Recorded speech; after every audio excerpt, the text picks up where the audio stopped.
Mayong hapon, Negros. Ini ang Digicast Negros X. Ang nagapanguna nga napulo ka mga balita sa Negros ang amo ni gadulong sa inyo. Updin ninyo kami via Facebook, YouTube, kag sa among website www.digicastnegros.com. Kag sana kami malantaw sa Kika Channel sa Channel 11 sa Kabangkalan City, Himamaylan City, kag Banwasang Ilog. Kag yari na ang top 10 nga mga balita sa Negros subong adlaw. Mga empleyado sa Transcom Bacolod, ipaidalog liwat sa swab test antes makabalik sa trabaho. Sa Silay City, mga residente nga wala naga-face mask, ginpaparada sa dalan kag ginpaatubang sa lungon. Sa Bacolod, dry run para sa matabo nga pagbakuna kontra COVID-19, ginpatigayon. Anay Silay City Mayor Oti Montelibano kag 25 ka iban pa ginakwit sa Sandigan Bayan sa kaso may angot sa computerization program sang syudad. Kag sa tripping ni Rumeng, aton bisitahon ang pila ka mga atraksyon sa Banwasang Ilog. Initanan sa Digicast Negros X. Una kita sa weather update, Bacolod City kag Bugos nga Negros Occidental ang mangin magulugal umon nga may dala nga lapta-lapta nga pag-ulan sini nga weekend. Base sa weekend weather forecast sang Pag-asa, nagaapekto sa karon ang tail end of a frontal system sa southern Luzon nga magadala man sang ulan sa Bicol region. Wala sang low pressure area o kun bagyo sa karon sa Philippine Area of Responsibility. Apang magaluntad sa gihapon ang ginatawag nga localized thunderstorm sa Bugos nga Visayas. Mangin mahinay tubtub kasara nga naman ang huyop sang hangin sa baybayon. Ginapahanumdum sa gihapon sa Pag-asa ang publiko nga mangin mabinantayon sa mahimo pagbunok sa madamol nga ulan nga magatugas ang flash flood o kun landslide. Sa number 9, syudad sa Bacolod nag-turnover sa 3.5 billion pesos nga bulig pinansyal sa mga banwa kang syudad sa Northern Negros nga ginbahaan sang Enero. Si Executive Assistant to the Mayor kag pamuno sang DRRMO sa Bacolod City nga si Joe Marie Vargas ang nag-turnover sa mga cheque sa kada local government unit kaina sang aga. Naghatag ang syudad sa Bacolod sang 1 million pesos sa Talisay City LGU. 1 milyon ka pesos man ang turnover ni Vargas sa kay Silay City Mayor Mark Goles. Tunga sa milyon ka pesos naman ang nabato ni Mayor Marvin Malacon sang Ibi Magalona kag 1 million pesos naman sa kay Victoria City Mayor Frederick Palangka. Ini ang mga banwa kang syudad nga lubos nga naapektuhan sang duha ka mga sunod-sunod nga pagbaha sang bulan sang Enero. Sa number 8, ginaalagar online scammer ang gindala sa police station ugaling ginrelease man bangod sang wala sang formal nga reklamo batok sa iya. Gindala kahapon sa Police Station 1 ang isa ka lalaki nga ginaalagar nagapang-scam sang online sellers matapos makilalan siya sang gwardya sa isa ka establishmento komersyal.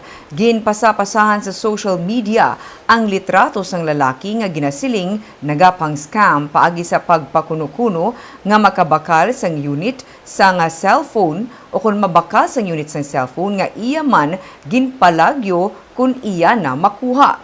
Pero sang pag-abot sa Police Station 1, wala man ma-detain ang lalaki bangod suno sa station commander nga si Police Major Ramel Sarona. Wala sila sa may nabaton nga formal complaint. Ilagin release ang lalaki. Pero si Sarona nagsiling nga kun mag-file sang complaint ang iya nga nabiktima, ila man ipasaka ang kaso batok sa ginaalegar scammer. Sa number 7, Negros Oriental may 12 ka bagong mga kaso sa COVID-19 kag 37 naman ang bagong mga recoveries. Nagpanaog na sa 246 ang active cases sa Negros Oriental matapos mag-record ang probinsya kahapon sa 37 ka bagong mga recoveries o kung nag-ayo sa COVID-19. Kalabanan sa bagong mga recoveries sa Dumaguete City nga may 16 ka mga bago nga nag-ayo sa Balatian. Yara na lang karon sa 88 ang active cases sa Dumaguete. 12 naman tanan ang dugang nga kaso sa COVID-19 sa probinsya. 5 sa diri ang sa Sibulan nga yara ang pangatlo sa pinakamadamo nga kaso sa COVID-19 sa Negros Oriental. 31 naman ang una nga active cases sa karon sa Sibulan kag 33 naman ang active cases nga nagapangduha nga amo ang Tanhay City. Sa number 6, ginsuguro na sa Department of Public Works and Highways ang pag-construct sa 32 ka COVID isolation rooms sa Barangay Alihis sa Bacolod City. Ini ang dugang sa 32 ka mga isolation rooms nga nahuman na sang DPWH sang nagligad nga tuig sa amuman nga lugar. Ang kada kwarto ang mayara sang kaugalingon nga aircon kaga comfort room. Mayara man ini sang nurses station, utility room, medical staff quarters, sanitation area, kag standby generators. Sunod kay Bacolod Councilor Renesito Novero, ginahulat pa sa karon ang transformer nga ginbakal sang syudad para mahatagan sang kaugalingon nga power supply ang bilog nga quarantine facility. Pero iya ginsiling nga mahimo na ini subong magamit kung kinahanglan gid bangod mayara man ini sang generator. Ang bugos nga quarantine facility nga may 64 tanan ka mga kwarto ang nagabalor sang 50 million pesos. Sa number 5, sa Silay City, mga pumuluyo nga nadakpan wala nagagamit sa face mask, nag-ala zombie. Hibaluan ko nga sa report ni Marcian Muyko. Makita sa video nga ginpost ang Silay PNP nga ang mga residente sang syudad ang nagalakat sa dalan nga nag-arms forward, ala zombie, samtang sila ang nagasunod sa patrol car sang PNP. Ini nga mga residente ang gidakop sang kapulisan bangod sang paglapas sang City Ordinance No. 3 Series of 2020 o kung wala nagasuksok sang face mask.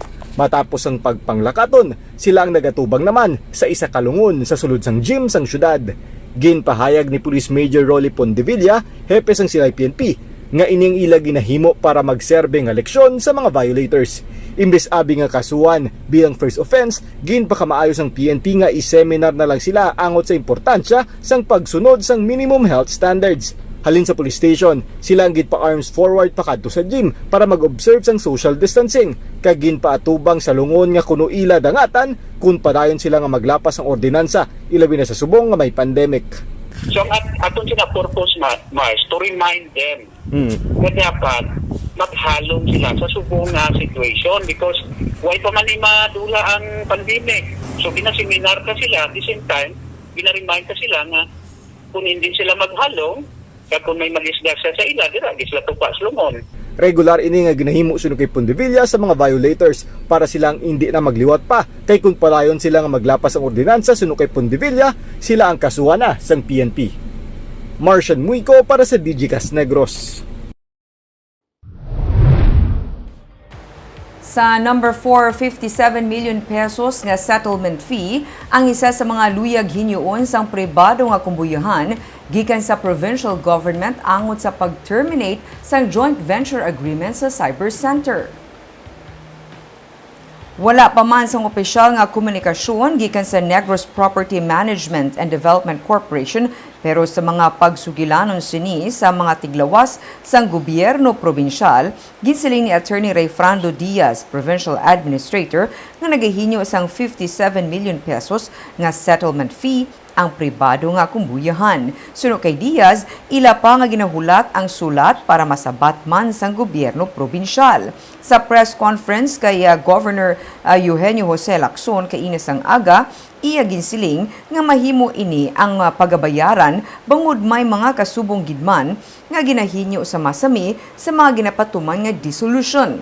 Sunod sa gobernador, ang pondo ang magagikan mismo sa JVA kag hindi sa pondo sang gobyerno, gani hindi man mabutang sa alang-alang ang provincial government. Nagdesisyon damlag pa ang gobyerno probinsyal nga i-terminate ang JVA bangod nangin disbentaha ini sa economic interests sang gobyerno probinsyal. They estimate that they're saying that they're collecting 5 million a month. So if we can start collecting effective March, so that's 50 million.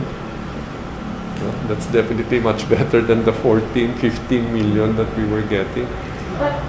And there is also a receivables, which if we can collect, will already go to the province.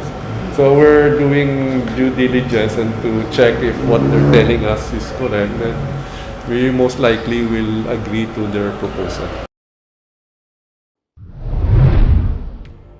Sa number 3, anay Silay City Mayor Jose Oti Montiliban kag 25 ka iban pa ginakwit sa kaso kriminal nga ginpasaka batok sa ila may kaangtanan sa computerization system sang syudad sang Silay sa tung 2008. Ini nga bagay ang ginabi-abi ni Montilibano kasubong sang daw nahawasan siya suno sa iya gikan sa akusasyon kag harassment nga natabo.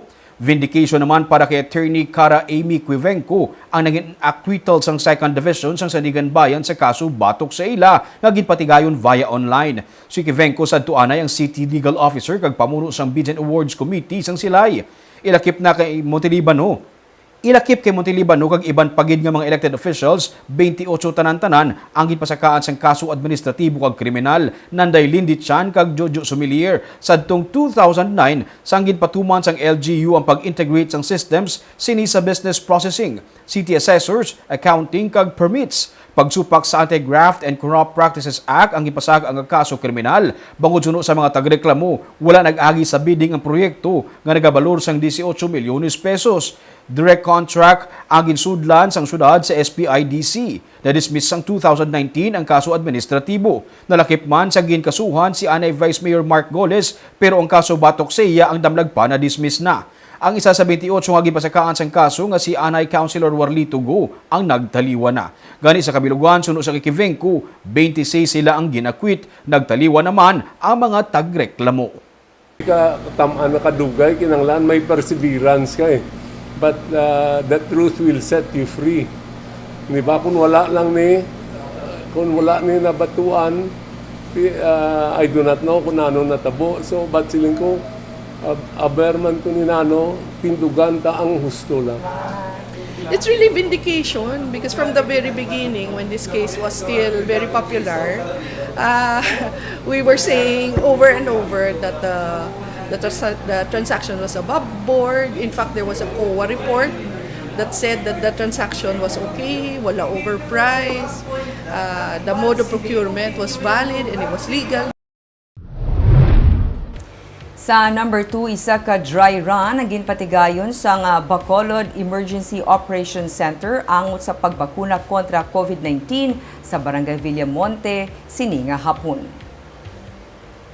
Ini ang ginsuguran sa pag-pick up sa mga bakuna gikan sa Central Cold Storage Facility sang syudad kag pagdala sini sa vaccination area kung sa diin nagatipo na ang mga pagadapatan sang bakuna. Matapos mabakunahan, gindala sila sa isa ka area kung sa diin iga-monitor ang persona sa sulod sang 30 tubtub 45 ka minutos antes pahanugutan nga makapauli. Pati ang disinfection sang lugar kag disposal sang infectious waste ang nangin kabahin man sang dry run nga ginupdan sang City Health Office, mga barangay health workers kag medical personnel. Ginaduso sang gintukod nga Vaccination Council ang pag-designate sang 5 ka mega vaccination center kag 20 ka community vaccination centers. Ginapaabot sa bulan sang Hulyo ang unang nga batch sang vaccine nga gin-order sang syudad gikan sa AstraZeneca.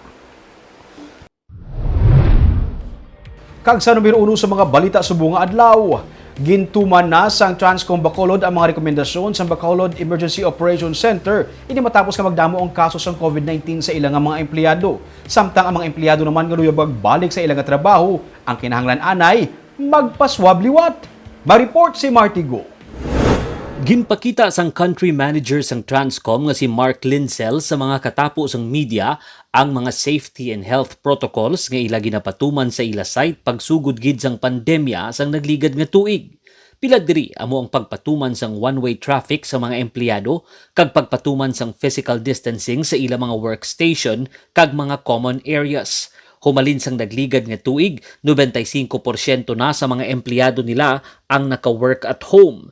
Nagbutang man sila sang isa ka clinic kung sa diin ila gina-require ang ila mga empleyado nga naga-report sa site nga magpaidalom anay sa antigen testing kada 14 ka adlaw.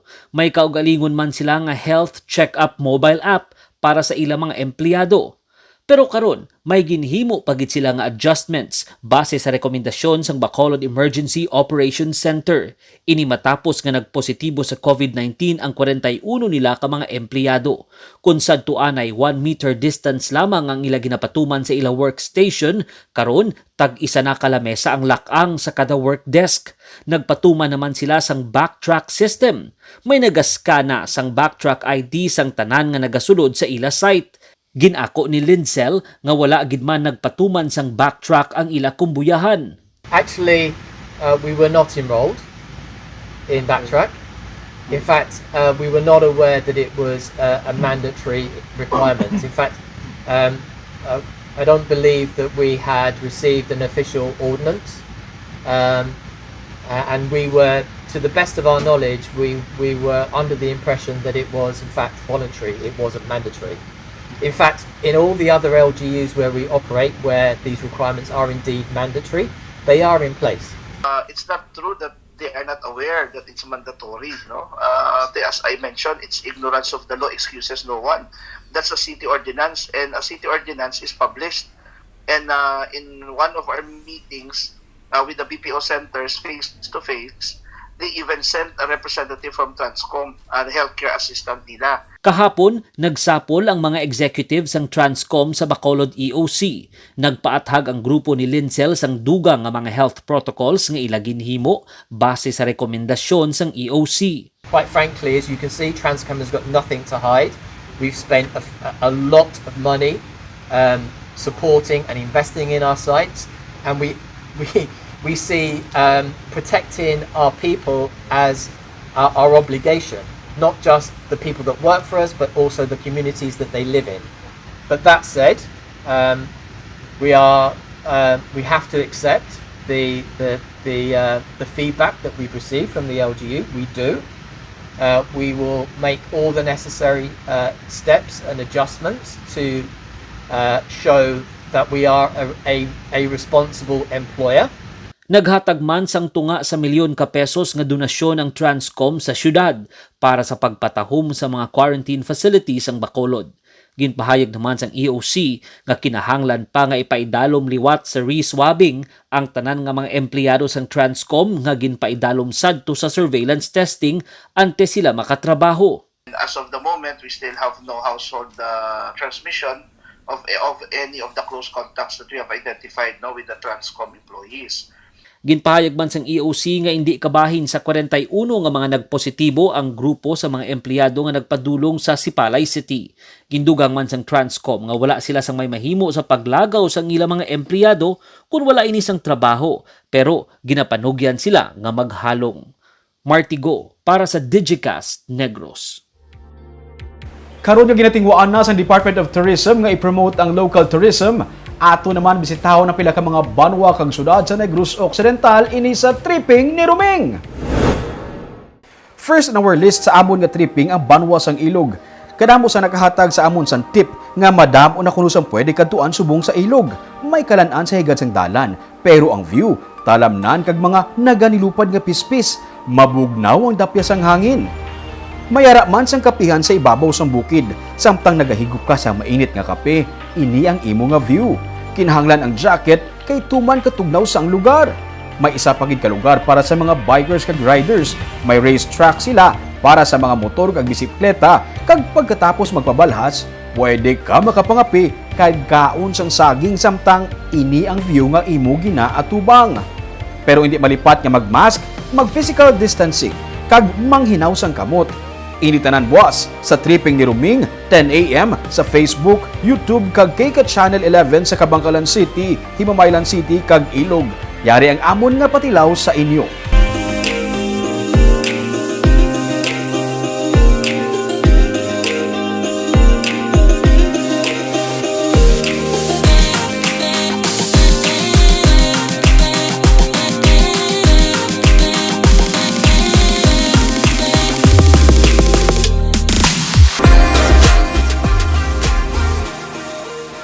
Barb, laing niya subong trip sang tao kung pwede pa lang kapangapi sa pinakalayo nga lugar, sa pinakaputok-putokan, ginakadtuan kay likaw anay sa stress, likaw sa city life, doon mo na ba lang ang patok subong ang mga kuan.